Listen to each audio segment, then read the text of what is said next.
Bonjour, héros, héroïnes du Nouveau Monde.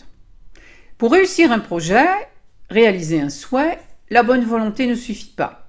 Les trucs et astuces ne suffisent pas non plus. Cela te permet au mieux d'aménager un peu plus de confort dans ta vie. Pour réussir, il faut un référent solide qui repose sur des lois naturelles et sacrées. Je parle ici de la stratégie du héros que l'on appelle aussi le voyage du héros. Les principes de réussite que je vais partager avec toi sont plutôt contraires aux valeurs admises couramment par la culture ambiante. Mais la culture ambiante est dans le chaos. Eh bien, c'est le moment et même l'urgence de révéler en toi le cosmos, de devenir le héros ou l'héroïne de ton histoire. Ce qui est plus que être soi-même, ce qui est plus que être acteur de sa vie, ce qui est plus que être la meilleure version de soi-même. Être le héros de sa vie, c'est être plus que soi-même. Alors, je crée 2 vidéos sur le sujet. Dans celle-ci, je te donne les fondations pour comprendre la nécessité de la stratégie héroïque. Et dans la suivante, je te donne les 12 étapes concrètes de la stratégie héroïque selon la structure narrative universelle des contes merveilleux.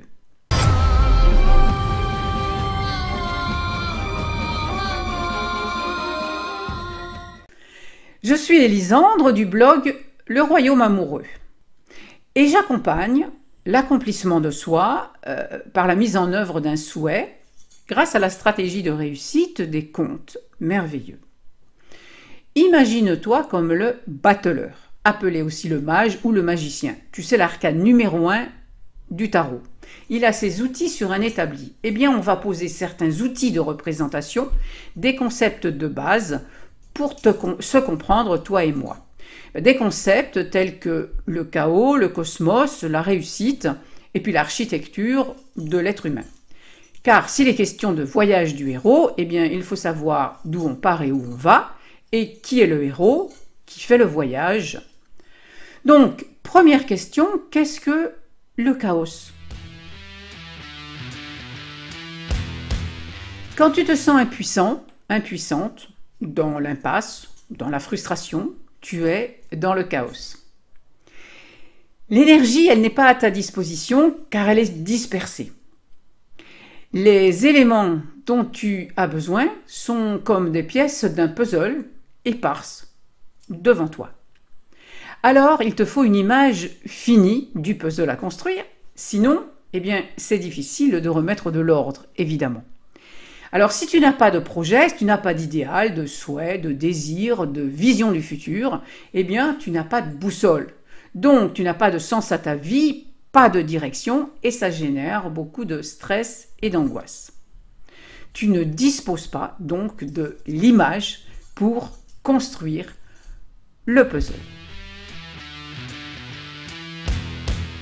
Précisons que ton existence et celle de tes ancêtres, eh bien, elle a été mise en mouvement par un monde artificiel construit par l'homme au cours des millénaires. C'est le chaos parce que ce monde artificiel se coupe de plus en plus des lois naturelles, des lois divines, immuables. Il ne se réfère pas à l'esprit. Il se réfère à ce qu'il appelle pompeusement la science, dont il a fait un dogme et qu'on devrait plutôt appeler d'ailleurs le scientisme. Le nouvel ordre qu'il propose d'ailleurs n'a rien de naturel et s'immisce à la place de l'ordre divin que sont les lois cosmiques éternelles. Deuxièmement, qu'est-ce que la réussite? Eh bien, la réussite, c'est avant tout la sortie du chaos. Car réussir au sens littéral, c'est trouver une issue à ce qui stresse, à ce qui angoisse, à ce qui enferme. Stress et angoisse étant 2 mots dont le sens est serré, enfermé. Réussir, c'est suivre une étoile, comme les rois mages, c'est-à-dire suivre une cause, un idéal plus grand que soi-même, une vision du monde pour révéler le cosmos en soi. Aujourd'hui, l'humanité a intérêt à trouver une issue collective et ça passe par le désir d'être individuellement plus que soi-même. C'est ce qui est évoqué d'ailleurs quand on parle des générations futures, de la Terre, quand on parle des autres espèces, etc. Troisièmement, qu'est-ce que le cosmos? Alors, rassure-toi, le cosmos est sous-jacent au chaos. Le cosmos, au sens littéral, étymologique, c'est l'ordre naturel et les lois immuables, éternelles. C'est aussi notre part, donc immortelle, infinie. Il m'a été donné de contacter intensément cette certitude de l'immortalité, de mon être cosmique si tu veux, et ça m'a communiqué une grande force. Mais cette force est en chacun de nous, évidemment. Le transhumanisme dont on parle aujourd'hui est la recherche dévoyée de l'immortalité, via les formes physiques, mais qui elles sont finies. Seule l'essence des formes est éternelle. La quête du héros, elle consiste à se réaligner sur les lois cosmiques, grâce à la réalisation d'un souhait, à sa mise en action, à l'incarnation d'un rêve dans l'espace-temps, la troisième dimension si tu veux. Alors oublie la phrase horrible « nul n'est indispensable ».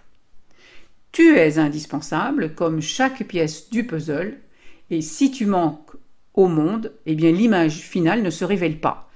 Tu as donc une responsabilité à cet endroit. Tu es Geppetto qui fabrique sa marionnette Pinocchio, qui deviendra vivante. Un souhait, c'est un germe cosmique qui contient en puissance toute l'histoire de ton rêve. Comme un germe de blé, d'ailleurs, contient un nouvel épi en puissance.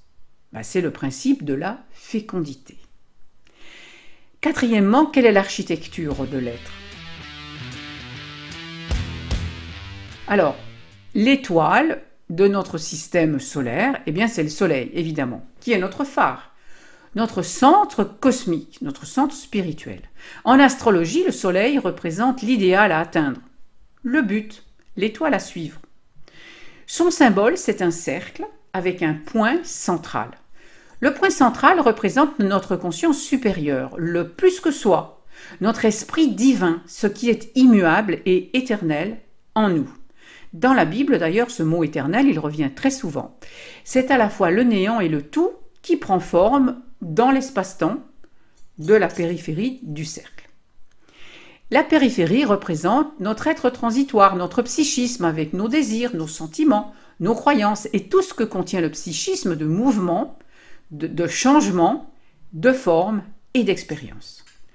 Dans le système solaire, les planètes tournent autour du Soleil, tout comme nos histoires de vie tournent autour de notre centre spirituel. Nos histoires de vie devraient s'aligner avec notre centre, qui est la source éternelle de jouvence.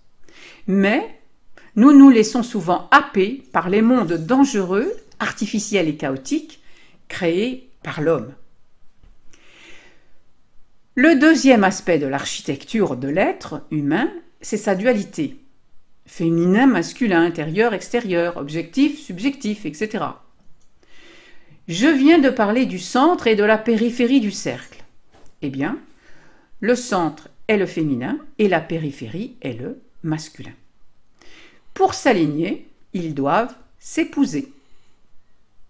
C'est d'ailleurs le sens des épousailles qui ont souvent lieu à la fin des contes entre le prince, principe masculin extérieur, et la princesse, principe féminin intérieur.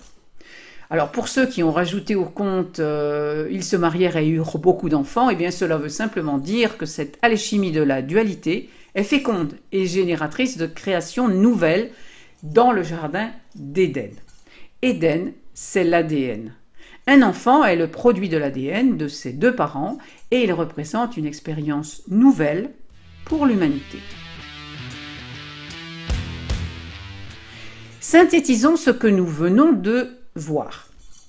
Pour sortir d'un chaos existentiel et redevenir un être cosmique, la quête extérieure de notre être transitoire, elle est nécessaire. Mais pour être féconde, elle doit épouser la quête intérieure. C'est une alliance à la fécondité cosmique. Ce désir d'épousailles oblige la personne à se réaligner avec la sagesse des lois éternelles et à croître en tant qu'être humain. Dans les contes, le prince et la princesse se mettent en quête l'un de l'autre, non? Selon une vision énoncée au début du conte, sous forme d'un souhait. Ce processus de fécondité est la puissante stratégie du héros. Pour connaître les détails de cette stratégie unique, eh bien c'est dans cette vidéo. Et si tu as aimé, merci de liker et de partager, et puis de laisser un commentaire en dessous, pourquoi pas. À bientôt.